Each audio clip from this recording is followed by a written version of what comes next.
Hi there, welcome to our fifth video. Today we're going to talk about print-on-demand sites. So now you have your art, where can you sell it? So get excited about this one because it is pretty cool. Welcome to Moshito Design Academy. Today we are going to learn about POD sites. All right, so POD sites stand for print-on-demand. And that means that an item is going to be printed and manufactured only when somebody buys it. And there are so many good things about this. First of all, it doesn't require inventory, so it's low risk. And it's way better for the environment because it generates less waste. We're only going to create a product when somebody actually wants it. All right, so I think it's really cool. However, I want to talk to you about the advantages for you and the disadvantages as well. All right, so the advantages is that anyone can upload their designs to print-on-demand sites. So there is a low barrier to entry. So in general, if you have a design, whether it's good or not, you can upload it. So it's going to be easy and quick. I would argue this one a little bit. We can talk about that. The advantage also is like it gives you creative freedom. You can create whatever you want. You don't have to follow any rules or guidelines. You can do whatever you want. It allows you location freedom. You can upload from anywhere you are in the world. And you do not require stock or inventory, but neither does the company that eventually manufacture your designs and that's the reason why they don't require anything, so anyone can upload because it's low risk for them as well. Hassle-free. You don't have to worry about shipping, logistics, handling customers. You pretty much upload your designs and you're done with it. And a lot of the print-on-demand sites allow you to work under your brand. So not all of them, but some of them would even allow you to send like cards or a little bit like stickers with your branding and things like that. And you don't have to worry, and to me, that's a huge one, about packing, shipping, anything like that. It is less waste, and it's just a global network of people that can be anywhere and upload their designs. Now, some of the disadvantages are kind of the same as the advantages. Like, it's a low barrier to entry, which means that anyone can do it. And there are going to be maybe thousands of designs in some of these print-on-demand sites. So it can take a while for you to make room and find your audience that enjoy your designs. The profits are low. That's a big one too. So usually, if you sell 1 year of fabric, you're going to get 10%. Normally, that's like an average, 5 to 20 if you're lucky, but usually 10. So that means that you're getting like $1 or $2 every yard you sell. So you have to sell big amounts in order to make a decent profit.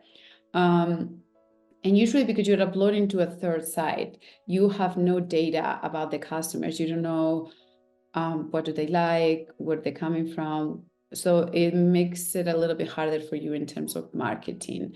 And again, depending on the website, they might give you a little bit more information, but usually you don't get a lot of information. Sometimes you might not even know what designs are selling and things like that. And another disadvantage for the customer is that because they don't have the stock, the product takes a little bit longer to be produced. So once somebody orders, they have to be printed and produced. And so that usually means like longer delivery times. You also have no control over the quality. So I would say if you're going with a new print-on-demand site and you want to advertise it, I would order a sample just to make sure that this is something that you like the quality and you can get behind that, because you really only upload in the design and then you have no control over how good it is. And the same goes for any decisions that the site makes. If they decide to change their policy, you have no control over that. And it can get very time consuming. So I have learned that you have to become selective with the print-on-demand sites that you use. some websites are a little bit better about uploading, but in general, you will upload one design at a time. You have to come up with all the like dimensions that you wanted, the products that it wants to go in. So it can take easily like 5 to 10 minutes per design. And if you want to upload to several print-on-demand sites, it can take a while. So that's another disadvantage. And the reason why you want to make sure that your products fit that particular company, and then you have a chance of selling your designs. And because it's a print, when the customer orders it, it's not like something that they generate in bulk. I think that brings the prices up, and it's a little bit of higher cost. So when you want to buy a pillow, it's a little bit more expensive, or fabric. So that's something to consider. Not so much maybe for yourself if you don't want to order your stuff, or you might want to have your own stock. But from the customer point of view, they're going to be a little less likely to want to purchase those things because they're a little bit more expensive. All right, so with that being said, a little bit of advice that I would give you, what can you do? I would be very selective about the print-on-demand size that I select. At the beginning, I got very excited. There's so many options and everything looks so cool. And you start uploading. And before you notice, you have wasted a lot of time. So I would research the platform first, make sure that it's a good fit for you, and find out what kind of products they offer, and if that's a product that will match your designs. If it's something like big and your designs are kind of tiny, then maybe it's not the greatest fit. So consider the scale, the products, how they will look like. If it's women clothing, don't upload a pattern for children or something like that. I would also consider the fulfillment times. If it takes really a long time, that might be also something that your customers are not willing to wait for. And then just take a look at other designers and see if it matches your style a little bit, and you could find your audience there. And then I'm going to talk a little bit about a niche. So a niche is like a business idea that allows companies to differentiate themselves and their products or services from others. It is kind of the thing that makes you unique. And in general, for everything that I've learned so far, it's better to have a niche. You want to specialize yourself and appeal to a particular audience rather than to everybody. Because when you appeal to everybody, you appeal to no one. So you want to be a little specific about who you're offering your products to.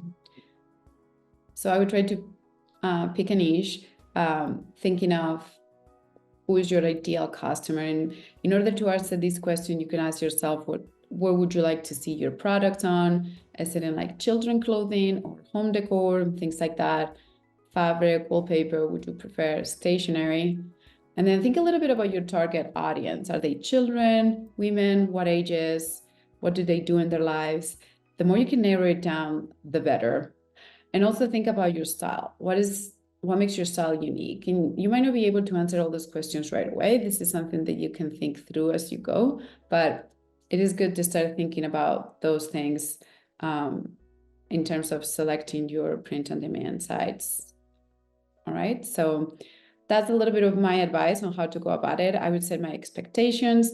Because the profits are low and because there are so many people in there, I wouldn't think that for most people, this is going to be a very quick way to make money. So I would say persistency, consistency, keep doing what you're doing, and then hopefully eventually it will get there. All right, so what I said, manage your expectations. You can be successful, but it will take time. In the meantime, what I would do also is enjoy the creative freedom that you have right now. You don't have any briefs. You don't have to meet any requirements. There are some websites like Spoonflower, they offer challenges, but not only that, there is like many places that offer opportunities to participate in challenges or like competitions and things like that. So I would definitely consider participating in those.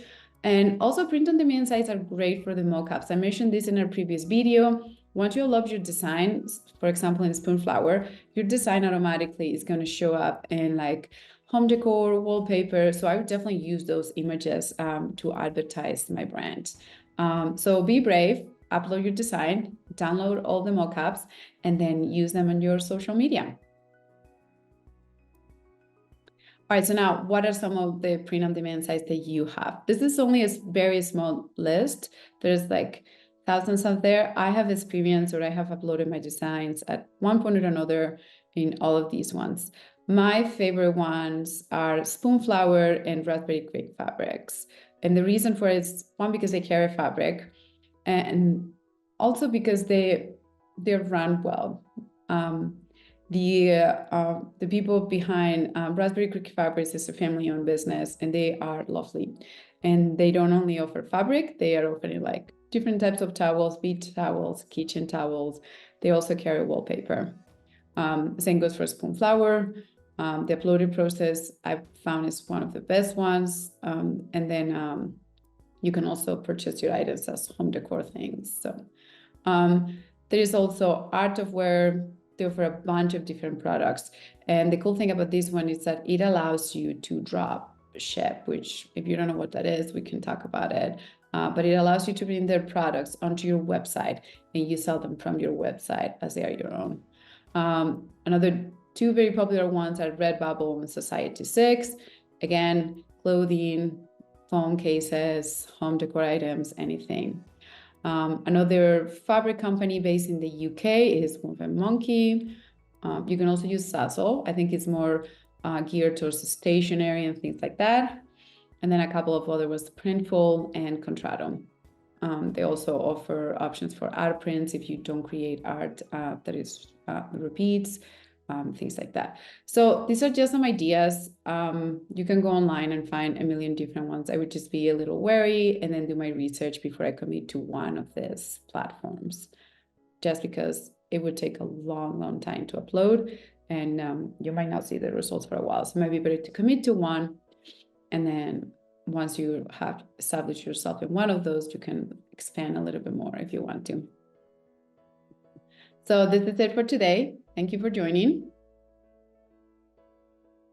In our next class, what I'm going to do is I am going to talk about all the ways that you have to make money from your art. We have already covered print-on-demand sites, but I will talk about other options that you have as well. So I hope to see you there. Bye.